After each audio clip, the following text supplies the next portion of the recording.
नमस्कार, मैं हूं नगेंद्र भाटी।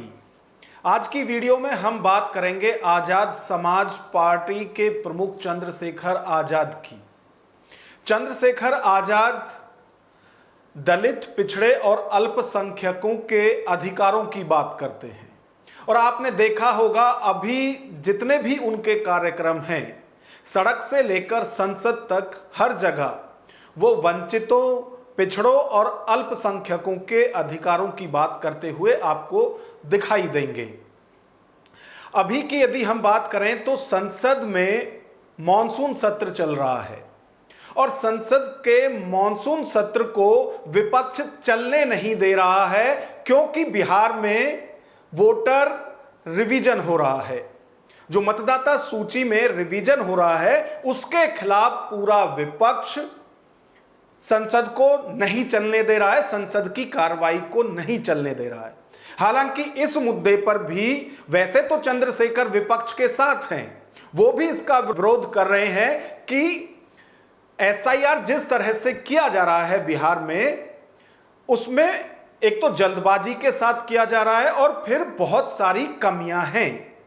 वो इस मुद्दे पर हैं विपक्ष के साथ, लेकिन इसी के साथ वो ये भी कहते हुए देख रहे हैं कि ठीक है, आप विरोध कीजिए, लेकिन इसके लिए संसद की कार्रवाई का चलना जरूर है, क्योंकि जब संसद चलेगा उसमें पक्ष विपक्ष दोनों अपनी अपनी बातें रखेंगे और जब संसद की कार्रवाई चलेगी तो उसमें विपक्ष जितनी भी आपत्ति हैं उनके ऊपर चर्चा करके जो सरकार है उससे अपनी बात मनवा सकता है, लेकिन इसके लिए जरूरी है कि संसद की कार्रवाई चले। हालांकि पूरे विपक्ष में चंद्रशेखर ही मात्र ऐसे सांसद हैं जो ऐसी बातें कर रहे हैं, बाकी के जो सांसद हैं वो तो लगातार विरोध कर रहे हैं। मैं तो चाहता हूं एसआईआर पे चर्चा हो। मैं तो विपक्ष से भी कह रहा हूं कि वो सरकार से बात करे, चर्चा करे। मैं तो बीएससी की उसमें नहीं हूँ, कमेटी में।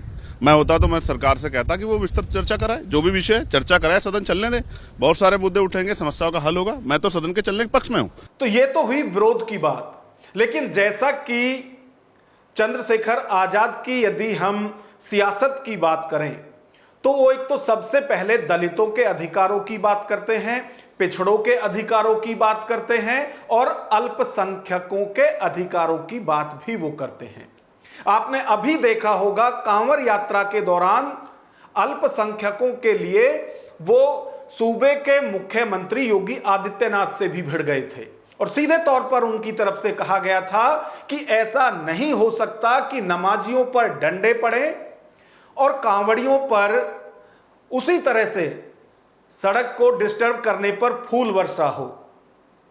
लेकिन आज की वीडियो में जो हम चर्चा करने जा रहे हैं उसमें चंद्रशेखर की संसद में पहली जो डिबेट थी, यानी संसद में जब वो पहली बार बोले थे और क्या क्या मुद्दे उनकी तरफ से उठाए गए थे, उन पर आज हम चर्चा करने जा रहे हैं। आजाद समाज पार्टी के प्रमुख चंद्रशेखर आजाद रावण ने अपने क्षेत्र के विकास के साथ साथ अनेक बड़ी मांगे संसद में रखी थी। चंद्रशेखर ने अग्निवीर योजना को बंद करने की मांग के साथ ही चमार रेजिमेंट को दोबारा से बहाल करने की मांग भी सभापति के सामने संसद में रखी थी।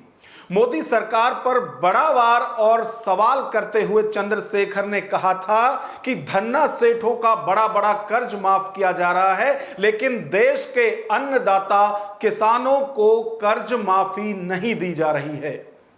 भारत की सबसे प्राचीन व बहादुर रेजिमेंट में से एक चमार रेजिमेंट को पुनः बहाल करा जाए, ऐसा भी मेरा आपसे आग्रह है।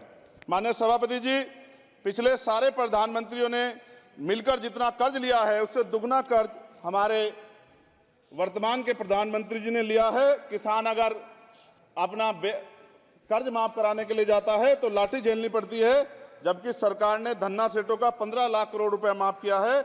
इस ओर हमें ध्यान देना पड़ेगा, हमारी आने वाली पीढ़ियों को ये कर्ज चुकाना पड़ेगा। माननीय सभापति महोदय जी, किसानों को एमएसपी की लीगल गारंटी तथा किसानों का कर्ज माफ होना चाहिए। संसद में अपना पक्ष रखते हुए चंद्रशेखर ने कहा कि देश की 98% नौकरियां अब निजी क्षेत्रों में है, वहीं सरकारी क्षेत्र में केवल 2% नौकरियां ही रह गई हैं। उन्होंने कहा कि इसे देखते हुए यह जरूरी है कि 98% में भी हमारी हिस्सेदारी की बात होनी चाहिए, यानी निजी क्षेत्र में भी आरक्षण होना चाहिए। इस दौरान उन्होंने अपने चुनाव क्षेत्र नगीना के पिछड़ेपन की बात उठाते हुए शैक्षणिक संस्थान, मेडिकल संस्थान खोलने और रोजगार के अवसर उपलब्ध कराने की मांग के साथ ही उन्होंने अपने चुनाव क्षेत्र की बाढ़ की समस्या से निजात दिलाने की मांग भी की थी।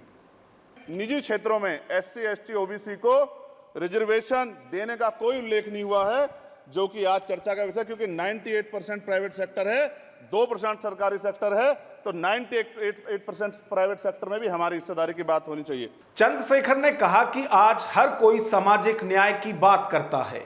मोदी सरकार भी सबका साथ सबका विकास की बात करती है, लेकिन ये सिर्फ सरकारी स्लोगन और सियासी नारों तक ही सीमित है। धरातल पर तो आजादी के इतने सालों बाद भी दलितों को न्याय नहीं मिल रहा। आज भी हर दिन दलित और वंचितों के शोषण की खबरें आती रहती हैं। कहीं महज मूंछ रखने पर तो कहीं घोड़े पर बैठने पर भी दलितों को मारा जा रहा है। मैं आपसे कहना चाहता हूं कि जितना देश दूसरों का ऐसा जितना हमारा भी है, हम मरने के लिए पैदा नहीं हुए। जो चाहता हमारी हत्या कर देता है। मूछे रखने पे, घोड़ी पे बैठने पे, मटकी छूने पे हमारी हत्या हो रही है। क्या बदला है सर? 70 साल बाद भी दलित पिछड़े मुसलमानों पे हिंसा नहीं रुक रही है। सर, मेरा आपसे संरक्षण के साथ ये आग्रह है कि इन घटनाओं को रोका जाए। और देश किसी की बपोती नहीं है, देश संविधान से चलता है सर, और संविधान से चलेगा। संविधान छेड़खानी बर्दाश्त नहीं की जाएगी सर। ऐसे में अब सवाल ये उठता है कि लगातार चाहे कांग्रेस की बात करें तो कांग्रेस की तरफ से भी जो न्याय यात्रा राहुल गांधी ने निकाली थी, उसमें भी राहुल गांधी की तरफ से सामाजिक न्याय को पॉइंट आउट किया था, यानी कि सबके अधिकार समान हो, ये बात तो सब करते हैं।